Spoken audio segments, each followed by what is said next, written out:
یہ دیکھنے سے پہلے میں مر کیوں نہیں گیا، یہ سننے سے پہلے مجھے موت کیوں نہیں آ گئی، میں زندگی سے اکتا گیا ہوں، کاش کہ میں مر جاؤں اور تم لوگوں کی جان مجھ سے چھوٹ جائے۔ ناظرین اکرام، اس طرح کے کلمات آپ کو اکثر سننے کو ملتے ہوں گے۔ اگر گھر میں کوئی ایشو ہے، کوئی فیملی ایشوز چل رہے ہیں، چھوٹے چھوٹے ایشوز کے اوپر انسان موت کی تمنا کرنا شروع کر دیتا ہے۔ اسی طرح اگر ایگزام چل رہے ہیں اور ایگزام میں مارکس اچھے نہیں آئے تو انسان موت کی تمنا شروع کر دیتا ہے، بلکہ اس سے بھی آگے گزر کر اگر کسی سبجیکٹ میں بندہ فیل ہو گیا ہے تو وہ یہ کہتا ہے کہ اب میں لوگوں کو، اپنے دوستوں کو کیا منہ دکھاؤں گا، اور وہ سوسائڈ کر لیتا ہے اور موت کی آخری حد کو بھی پھلانگ کر وہ اس دنیا سے کوچ کر جاتا ہے۔ اسی طرح ناظرین کرام، اگر کسی کی جاب نہیں لگتی تو وہ انتہائی مایوس ہو کر اس طرح کے کلمات ادا کرنا شروع کر دیتا ہے اور موت کی تمنا شروع کر دیتا ہے۔ ناظرین کرام، یاد رکھیں کہ یہ دنیا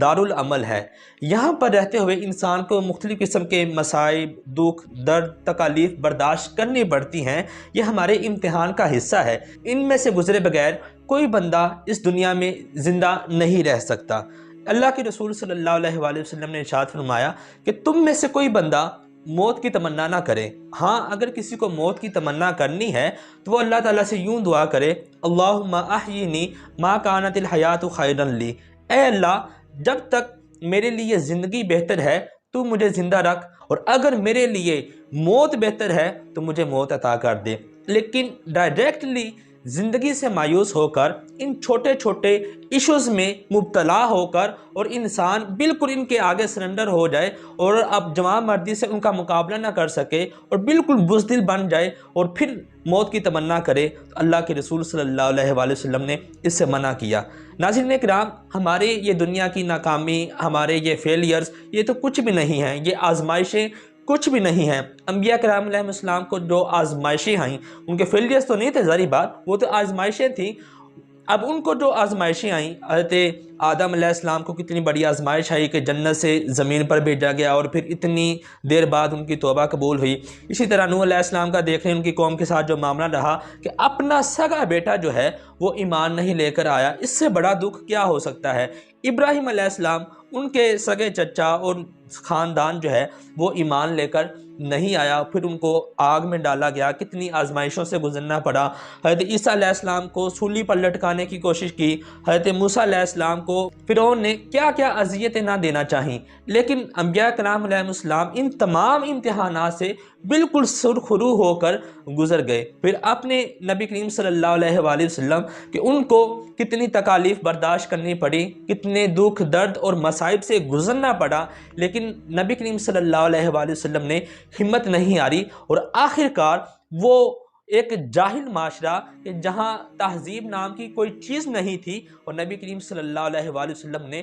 ان کو لوگوں کا، پوری دنیا کا راہبر بنا دیا۔ ناظرین اکرام، اللہ تعالیٰ نے قرآن پاک میں یوں ہی نہیں فرمایا کہ لَقَدْ كَانَ لَكُمْ فِي رَسُولِ اللَّهِ أُسْوَةٌ حَسَنَةٌ، کہ بے شک نبی کریم صلی اللہ علیہ وآلہ وسلم کی زندگی ہی تمہارے لیے بہترین نمونہ ہے۔ ناظرین اکرام، اگر ہم نبی کریم صلی اللہ علیہ وآلہ وسلم کی زندگی کو بطور نمونہ اپنے سامنے رکھیں تو یہ دنیا کی آزمائشیں، یہ فیلئر، مثال کے طور پر ایگزام میں پاس نہیں ہوا، موت کی تمنا شروع کر دی، چھوٹے چھوٹے فیملیز ایشوز آ گئے تو میں نے موت کی تمنا شروع کر دی، یا جاب نہیں ملی تو میں نے موت کی تمنا شروع کر دی۔ حالانکہ اللہ تعالیٰ قرآن پاک میں ارشاد فرماتا ہے وَمَن يَتَوَكَّلْ عَلَى اللَّهِ فَهُوَ حَسْبُهُ، کہ جو